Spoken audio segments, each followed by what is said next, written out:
Man accused of gunning down 3 people on the same day at 3 different scenes in North Las Vegas is expected in court Monday. We were telling you about this last night. 35-year-old Tristan Tidwell accused of going on a shooting spree on Labor Day. And while police are refusing to answer any questions about the case, News 3's Denise Rosh explains what we do know. This is the man North Las Vegas police say is responsible for a violent crime spree Monday night. Tristan Tidwell, accused of murdering 3 men in less than an hour and a half. The first victim, 53-year-old Oliver Hillman, found just after 7:30 near the Silver Nugget Casino on Las Vegas Boulevard North. He'd been shot in the neck. Less than 20 minutes later, another victim found on Civic Center near Cheyenne, 43-year-old Jorge Godoy Lua, this time shot in the back. And right around 9 p.m., a third man killed on Mary D. Avenue. I think it's terrible how to see somebody losing their life. Dwayne McMillan lives in the neighborhood. People are got a right to be safe in the area, but you know, you got people out there that's desperate, frustrated.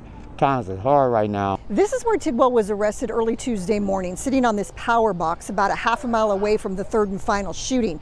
Initially taken in on charges of carrying a concealed weapon and ex-felon in possession of a firearm.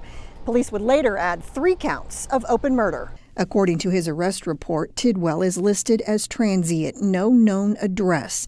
He also gave officers consent to search a backpack he was carrying. Inside, a black Ruger P95 along with a paper towel with dried blood. The report also lists numerous priors, including burglary, home invasion, and domestic violence.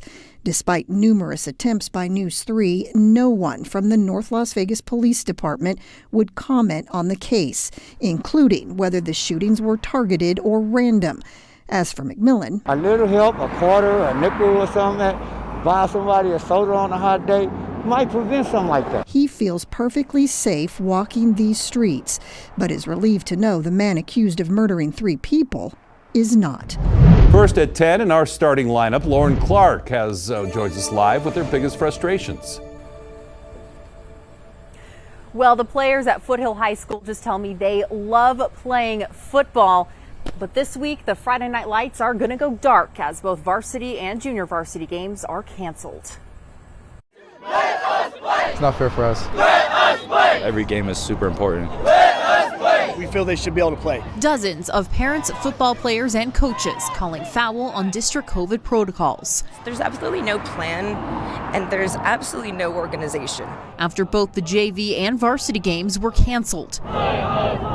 News 3 reached out to CCSD with a list of questions, including what exact guidelines are used to decide whether to cancel a game. Instead, a spokesperson sent us this, an email that went out to all parents and students stating the canceled games were due to limited players, practice time, and injuries. But coaches, players, and parents all claim that's not the full story. JV had a couple kids with COVID, and so did varsity, so they shut them down. And despite testing negative, they say players are not allowed to put on their pads. If they have negative COVID tests, they feel like they should be allowed to play, and I agree. Parents saying the district fumbled on the athletic COVID policy, calling the rules confusing. But it always seems to change. And inconsistent. We aren't really sure week by week what we're going to face. It's common sense. The kids are negative, no symptoms, they should be able to play. And playing for senior Carson McKee means more than just a game. It just means everything to me. I've worked for 4 years for this exact reason, and it's getting taken away from me. Which is why they're demanding the district come up with a better game plan, so seniors like Cameron Paul just let us play, please. Can play the game they love safely. That's all we want to do is play. We get the precautions and everything we have to go through, but we just want to play at the end of the day. Now, when it comes to things like school cancellation, Superintendent Jesus Starr has told News 3 in the past that they do this by a case-by-case basis and also talk with the Southern Nevada Health District. We will continue to push the district, however, when it comes to their specific guidelines when it comes to schools and game cancellations. All right, so you heard it there. That was the warning ahead of tonight's CCSD school board meeting. And with that, a much calmer discussion than in weeks past as board members and parents talked deep into the night about the issues affecting our school children. Thanks so much for watching. I'm Reed Cowan. And I'm Jim Snyder. That meeting's still going on right now. It just shows you the dedication of the school board members. They're still at it, and there's plenty to talk about tonight. talking about that federal funding, how best to spend it. Lauren Clark is going to tell us more about that. And then also, Lauren, how about the public comment period? We were alluding to the fact that not everyone followed the rules. Yeah, Jim, you know, for the most part, people were calm. It was much calmer than what we've seen in the past, for example. But unfortunately, there were some hecklers who did need to be escorted out. And actually, just before this live shot, we had another person shout at us about propaganda.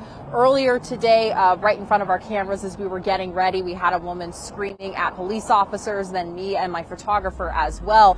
And we have some video of some of those who were kicked out from the meeting. One man for swearing, another woman yelled at board members, which is against the rules.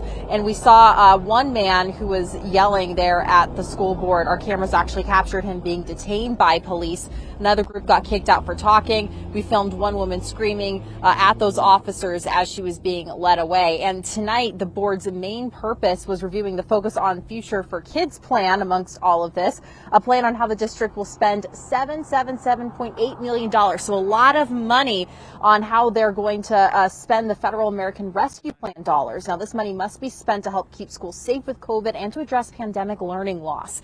More than 10,000 people and 60-plus community groups shared their ideas for the best use of this money. An overwhelming amount of participation, says Superintendent Jesus Jara. I will tell you, the work that we embarked on around public comment and public input, I would tell you is unprecedented. Is far, far beyond what most districts in the country have even attempted. Yeah, so as you can see, a lot of participation, a lot of people giving their input. And this is what helped guide the board into giving those spending priorities. They include, for example, mental health services, expansion of pre-K programs, a 6-week summer career courses, upgraded technology, and more. The board will submit this to the federal government for that grant come November.